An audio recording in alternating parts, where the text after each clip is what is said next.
இன்னைக்கு காலையிலேயே நம்ம முதலமைச்சர் விஜய் அவர்கள் எடுத்திருக்க யாருமே எதிர்பார்க்காத பரபரப்பான முடிவு. ஸோ இந்த முடிவின் மூலியமா நம்ம அண்டை மாநிலமாக இருக்கிற ஃபர்ஸ்ட்டு கர்நாடகா, அதுக்கப்புறமா ஆந்திர பிரதேஷ், கேரளா, இப்படி இந்த 3 அண்டை மாநிலங்கள் அவங்க எல்லாருமே நம்ம முதலமைச்சர் விஜய் எடுத்திருக்க இந்த நடவடிக்கையை பார்த்து ரொம்ப ரொம்ப அதிர்ச்சி அடைஞ்சு போயிருக்காங்க. என்னடா இது, முதல்வர் விஜய் இப்படிப்பட்ட ஒரு நடவடிக்கை எடுத்திருக்காரு அப்படின்னு எல்லாருமே ரொம்ப பெரிய ஒரு அதிர்ச்சியில் தான் இருக்காங்க. இந்த 3 மாநிலத்தின் சிஎம் இன்னைக்கு காலையில் முதலமைச்சர் விஜய் அவர் எடுத்த இந்த நடவடிக்கையால் இதில் ஹைலைட்டாக இன்னொரு முக்கியமான விஷயமே என்ன அப்படின்னு பார்த்தீங்கன்னா, இதனால் இப்போ பாதிக்கப்பட போகிறது அண்டை மாநிலம் அவங்க மட்டும் கிடையாது. இதுக்கு முன்னாடி சிஎம் அப்படின்னு சொல்லிக்கிட்டு இருந்த பொம்மை முதலமைச்சர் மு.க.ஸ்டாலின் அவருமே இப்போ முதலமைச்சர் விஜய் அவருடைய இந்த நடவடிக்கையால் பயங்கரமாக பாதிக்கப்பட்டிருக்காரு. அதிர்ச்சியில் ஆழி போய் உட்காந்துருக்காரு. அப்படி நம்ம முதலமைச்சர் விஜய் அவர்கள் அண்டை மாநிலம், அதே போல் திமுக, முக்கியமாக ஸ்டாலின் குடும்பம் அவங்க எல்லாருமே அதிர்ச்சி அடைகிற மாதிரி என்ன நடவடிக்கை தான் எடுத்திருக்காரு. இதன் மூலியமாக தமிழக மக்கள் எல்லாருமே எந்த அளவுக்கு இப்போ பயன்பெற்றிருக்காங்க, மக்கள் எல்லாருமே நன்றிகளை சொல்லிகிட்டு இருக்காங்க முதலமைச்சர் விஜய் அவருக்கு. அந்த மாதிரியான ஒரு நடவடிக்கை என்ன எடுத்திருக்காரு, என்ன மாற்றம் தமிழகத்தில் இன்னைக்கு காலையில் இருந்து நடக்க ஆரம்பிச்சிருக்கு அப்படிங்கிற முழு விவரத்தையுமே டீட்டெயிலாக இந்த வீடியோவில் பார்க்கலாம். வீடியோவை ஸ்கிப் பண்ணாமல் பாருங்கள். நேற்றே பார்த்தீங்கன்னா நம்ம முதலமைச்சர் விஜய் அவர்கள் ஃபஸ்ட்டு ஒரு அரசாணை ஒன்று பிறப்பிச்சிருந்தார்.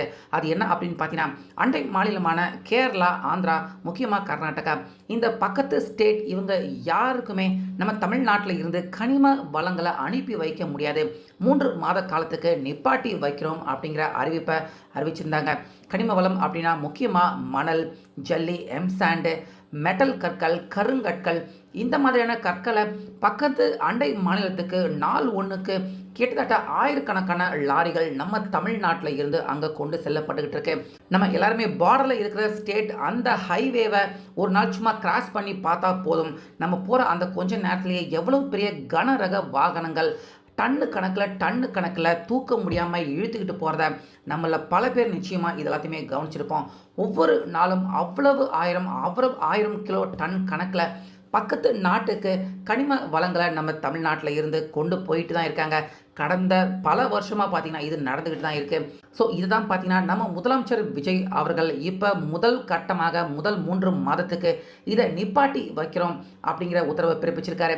இதனால் பார்டர் ஓரமாக பார்த்தீங்கன்னா செக்யூரிட்டி பாதுகாப்புகள் அதிகரிக்கப்பட்டிருக்கு. அந்த இடத்துல காவல் அதிகாரிகளை நிப்பாட்ட வச்சு நம்ம தமிழ்நாட்டில் இருந்து கனிம வளங்கள் போகாமல் 3 மாதத்துக்கு தற்போது தற்காலிகமாக நிறுத்தி வைக்கப்பட்டிருக்கு. காவல் அதிகாரிகள் எல்லாருமே தீவிர சோதனையில் இருக்காங்க. கனரக வாகனங்கள் தமிழ்நாட்டில் இருந்து எதுவுமே அண்டை மாநிலத்துக்கு போகக்கூடாது அப்படின்னு தடுத்து நிப்பாட்டியும் வச்சுருக்காங்க. இதனால் நேற்று இருந்து பார்த்தீங்கன்னா நம்ம தமிழக பார்டர் எல்லா பகுதிகளிலையுமே இந்த மாதிரியான கனரக வாகனங்கள் அந்த பார்டரை கிராஸ் பண்ணி பக்கத்து மாநிலத்துக்கு போக முடியாமல் பார்டர்களை நிற்கிறதையும் நேரத்தில் இருந்து இப்போ வரைக்கும் பார்க்க முடியுது. எதுக்காக இந்த முடிவை நம்ம முதலமைச்சர் விஜய் அவர்கள் எடுத்திருக்காரு அப்படின்னு பார்த்தீங்கன்னா, இப்போ நம்ம தமிழகத்தில் பார்த்தீங்கன்னா செயற்கையான தட்டுப்பாடு, இந்த கனிம வளங்கள் எல்லாமே தமிழ்நாட்டில் செயற்கையான தட்டுப்பாடு. முக்கியமாக வீடு கட்டுறாங்க, ஏதாச்சும் ஒரு மிகப்பெரிய பில்டிங் கட்டுறாங்க, ஆனால் இங்கே தட்டுப்பாடு இருக்குது, ஒவ்வொரு நாளும் பார்த்தீங்கன்னா தட்டுப்பாடாக இருக்குது அப்படின்னு விலை அதிகமாக கொடுத்து கனிம வளங்களை வாங்க வேண்டிய நிலைமை ஏற்பட்டுக்கிட்டு இருக்கு. ஆனால் அதிகப்படியான கனிம வளங்கள் பக்கத்து ஸ்டேட்டுக்கு அங்கே கொண்டு போய் வித்துறாங்க. அதனால் இங்கே தட்டுப்பாடு ஏற்பட்டிருக்கு அப்படிங்கிற ஒரு பின்பத்தை உருவாக்குறாங்க. இங்கே இருக்கிற மக்கள் எல்லாருமே இங்கே தட்டுப்பாடு இல்லை, ஆனாலுமே அண்டை மாநிலத்துக்கு போகிறதால விலை அதிகமாக கொடுத்து வாங்க வேண்டிய நிலைமையில இருக்காங்க நம்ம தமிழகத்தின் கட்டுமான நிறுவனங்கள். முக்கியமாக பொதுமக்கள், சின்ன வீடு கட்டுற பொதுமக்கள் எல்லாருமே கிட்டத்தட்ட 50% அதிகமாக விலை கொடுத்து வாங்க வேண்டிய அந்த சூழ்நிலைக்கு தள்ளப்பட்டிருக்காங்க அண்டை மாநிலத்துக்கு இந்த கனிம வளம் எல்லாமே போகிறதால. அதுக்கு ஒரு முடிவு கட்டணம். தமிழகத்தில் தட்டுப்பாடு தற்போது இருக்குது. இந்த தட்டுப்பாடு நீங்களும் மக்கள் எல்லாருமே வீடு கட்டுமானம் பண்ணுறவங்க அவங்க நிம்மதியாக கட்டுமானம் பண்ணணும். அதனால் முதற்கட்டமாக 3 மாதத்துக்கு இதை நிப்பாட்டி வைக்கிறோம். 3 மாதம் கழித்து அந்த பற்றாக்குறை இருக்கா, இல்லை அதிக அளவில் உற்பத்தி இருக்கா அப்படிங்கிறத தெரிஞ்சுக்கிட்டு அதுக்கப்புறமாக ஏற்றுமதியை பற்றி திரும்பவும் பரிசீலனை பண்ணுவோம் அப்படின்னு இந்த உத்தரவை இன்னைக்கு காலையில் நம்ம முதலமைச்சர் விஜய் அவர்கள் அதிரடியாக போட்டிருக்காரு. இதனால் இப்போ அண்டை மாநிலம் பக்கத்து ஸ்டேட் கேரளா, ஆந்திரா, கர்நாடகா எல்லாருமே அதிர்ச்சி அடைஞ்சு போயிருக்காங்க. ஏன்னா கடந்த பல வருஷமாக தமிழ்நாட்டில் இருக்கிற கனிம வளம், அரசு அனுமதி பெற்ற கனிம வளம் அவங்க சொல்லியிருக்க அளவை விட அதிக அளவில் அள்ளி அநியாயத்துக்கு தமிழ்நாட்டில் இருந்த கனிம வளம் எல்லாமே பக்கத்து அண்டை மாநிலத்துக்கு தாரை வாத்து கொடுத்துருக்காங்க நம்ம தமிழ்நாட்டின் கனிம வளத்தை. இப்போ அது எல்லாத்துக்குமே ஒரு முற்றுப்புள்ளி வைக்கப்பட்டிருக்கு. ஸோ இதனால் நான் தமிழ்நாட்டின் கனிம வளம் இப்போ மிச்சம் இருக்கிற கனிம வளத்தையாவது நம்ம எல்லாருமே பாதுகாத்துக்க முடியும். அது மட்டும் இல்லாமல் பக்கத்து ஸ்டேட்டில் இருந்துக்கிட்டு கேரளா பார்த்தீங்கன்னா அவங்களுடைய கழிவை கொண்டாந்து நம்ம நாட்டில் கொட்டிட்டு இங்கே இருக்கிற அந்த கனிம வளத்தை எடுத்துகிட்டு போகிறவங்களா இருக்காங்க. இப்போ அவங்களுக்கு நம்ம கனிம வளத்தை அனுப்ப முடியாது அப்படின்னு சொல்லியிருக்கிறதால இப்போ கேரளா அவங்களுமே சிக்கலில் இருப்பாங்க. அதே போல் தான் ஆந்திரா அவங்களுக்குமே கூட கனிம வளம் அவங்க நாட்டில் இருக்குது, ஆனாலுமே அதை அழிக்கக்கூடாது, நம்ம தமிழ்நாட்டில் இருந்து கனிம வளம் வருது அப்படிங்கிறதால அதை காசு கொடுத்து வாங்கிக்கிட்டு அவங்க ஸ்டேட்டுக்கு அதை பயன்படுத்திக்கிட்டு இருந்தாங்க. அதுவும் இனி நடக்காது. முக்கியமாக கர்நாடகா அவங்க தண்ணி தரமாட்டேன் அப்படின்னு சொல்கிறாங்க. ஆனால் நம்ம ஸ்டேட்டில் இருந்து மட்டும் பார்த்தீங்கன்னா நாள் ஒன்றுக்கு ஆயிரக்கணக்கான கனரக வாகனங்கள் வண்டிகள் கர்நாடகாவுக்கு போகுது. அங்கே நம்ம கனிம வளத்தை வச்சு அவங்க வீடு பில்டிங் கட்டிக்கிறாங்க, ஆனால் தண்ணி மட்டும் தரமாட்டேன் அப்படின்னு சொல்கிறாங்க. இதனால் கர்நாடகா அவங்களுக்குமே இந்த உத்தரவை முதல்வர் விஜய் அவர் பிறப்பிச்சிருக்காரு. இதனால் ஒரே நேரத்தில் இந்த 3 ஸ்டேட்டுக்குமே இல்லை அப்படின்னு சொல்கிறப்ப முக்கியமாக ஃபஸ்ட்டு நம்ம தமிழ்நாட்டில் மிகப்பெரிய அளவில் ஜல்லி மணல் இன்னும் நிறைய கனிம வளங்கள் எல்லாமே பார்த்தீங்கன்னா அதிரடியாக விலை குறையிறதுக்கு வாய்ப்பு இருக்குது. இதனால் சந்தோஷமாக தமிழ்நாட்டில் இருக்கிற வீடு கட்டுமானம் பண்ணுறவங்க எல்லாருமே நிம்மதியாக வீடை கட்டுவாங்க. இதனால் கர்நாடகா தான் பார்த்தீங்கன்னா இதில் ஃபஸ்ட்டு மிகப்பெரிய அளவில் பாதிக்கப்பட போகிறாங்க. ஏன்னா அவங்கக்கிட்ட பெருசாக கனிம வளமும் இல்லை. நம்ம தமிழ்நாட்டை நம்பி தான் கனிம வளம், எந்த ஒரு மணலாக இருக்கட்டும், எம்சாண்டு, முக்கியமாக ஜல்லி கற்கள், இந்த மாதிரியான விஷயம் நம்ம தமிழ்நாட்டை தான் இத்தனை வருஷமாக மிகப்பெரிய அளவில் நம்பியிருந்தாங்க கர்நாடகா.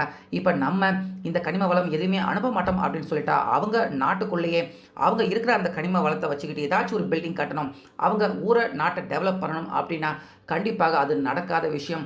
மிகப்பெரிய அளவில் செலவு பண்ணி, ஏன்னா இனிமேட்டு நம்ம தரமாட்டோம் அப்படின்னு சொன்னால இனிமேட்டு ஒரு ஆலயம் அமைச்சு அவங்க கனிம வளத்தை உருவாக்கி அவங்க நாட்டை அவங்க வளர்க்கணும் அப்படின்னா இனிமேல் இந்த விஷயம் நடக்கிறது ரொம்ப கடினமான விஷயமாக தான் இருக்கும் கர்நாடகாவை பொறுத்த வரைக்கும். ஸோ அதனால் கனிம வளத்தை நாங்கள் கர்நாடகாவுக்கு அனுப்பணும் அப்படின்னா நீங்கள் எங்களுக்கு தண்ணியை கொடுங்க அப்படிங்கிற டிமாண்டை கண்டிப்பாக நம்ம முதலமைச்சர் விஜய் வைக்க போகிறாரு போல இருக்குது. ஸோ அதற்கான ஒரு முதல் படியாக இது இருக்கலாம் அப்படின்னு இந்த விஷயத்தை பார்க்கக்கூடிய அரசியல் விமர்சகர்கள் சொல்கிறாங்க. ஸோ நம்மக்கிட்ட இருந்து நமக்கு தண்ணி தரமாட்டாங்களா, ஆனால் கனிம வளம் மட்டும் நம்ம நாட்டில் இருந்து எடுத்துக்கலாம் அப்படின்னு நினச்ச கர்நாடகா அவங்களுக்கு வைக்கக்கூடிய ஒரு முதல் செக்காக தான் இருக்குது. அதே போல் தான் கேரளா அவங்களுமே அவங்க நாட்டை அழகாக பச்சை பசேர்னு வச்சுக்கிட்டு சுத்தமாக அழகாக வச்சுக்குவாங்க. ஆனால் நம்ம தமிழ்நாட்டில் இருந்து கனிம வளத்தை வாங்கிக்கிட்டு இங்கேயே கொண்டாந்து கழிவுகளை கொட்டுறாங்க அப்படின்னா கேரளா கண்டிப்பாக பார்த்தீங்கன்னா அவங்களுமே கண்டிக்கக்கூடிய ஒரு இடத்துல தான் இருக்காங்க. ஸோ இதில் முக்கியமாக திமுக எந்த இடத்துல அவங்க பயங்கரமாக பாதிச்சு போயிருக்காங்க, அவங்க இப்போ இந்த அரசாணை மூலிமா அதிர்ச்சி அடைஞ்சு போயிருக்காங்க அப்படின்னு பார்த்தீங்கன்னா இந்த மாதிரியான குவாரிகள் எல்லாமே பெரும்பாலும் நடத்துறது யார் அப்படின்னு பார்த்தீங்கன்னா திமுகவை சேர்ந்தவங்க தான் நடத்திட்டு இருக்காங்க. முக்கியமாக முதலமைச்சர் விஜய் அவர் வந்ததுக்கு அப்புறமா நிறைய கல் குவாரிகள் இந்த மாதிரியான கனிம வள குவாரிகள் எல்லாத்தையுமே இழுத்து மூடினாங்க. ஆனாலுமே அது எல்லாத்தையுமே இன்னும் சில வருஷத்துக்கு டெண்டர் எடுத்து பயன்படுத்திட்டு இருக்கிறது யார் அப்படின்னு பார்த்தீங்கன்னா திமுகவை சேர்ந்த நபர்கள், மிகப்பெரிய அரசியல்வாதிகள், தலைகள், அவங்க பினாமி இப்படி தான் பண்ணிக்கிட்டு இருக்காங்க. இப்போ அந்த கனிம வளம் எதுவுமே பக்கத்து ஸ்டேட் எங்கேயுமே போகாது அப்படின்னா தமிழ்நாட்டுக்கு உள்ள மட்டுமே தான் அவங்களால விற்க முடியும். இதனால் மிகப்பெரிய அளவில் அவங்க எல்லாருமே கல்லா கட்டிக்கிட்டு இருந்தாங்க. ஒரு நாளைக்கு 70% கனிம வளம் பக்கத்து ஸ்டேட்டுக்கு போகுது, 30% மட்டும்தான் நமக்கு பயன்படுது. அப்படி 70% கிட்டத்தட்ட பாதிக்கும் அதிகமான விற்பனை பண்ண முடியலையே அப்படின்னு அதிக விலைக்கு அங்கே எடுத்துகிட்டு போய் விற்றுக்கிட்டு இருந்தாங்க.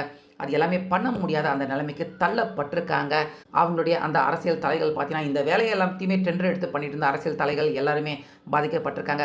ஸோ முதலமைச்சர் விஜய் அவர் எடுத்திருக்க இந்த நடவடிக்கை திமுக அவங்க பாதிக்கப்பட்டது மட்டும் இல்லாமல் அண்டை மாநிலம் எல்லாமே நம்மளை பார்த்து கொஞ்சம் பயப்பட ஆரம்பிச்சிருக்காங்க.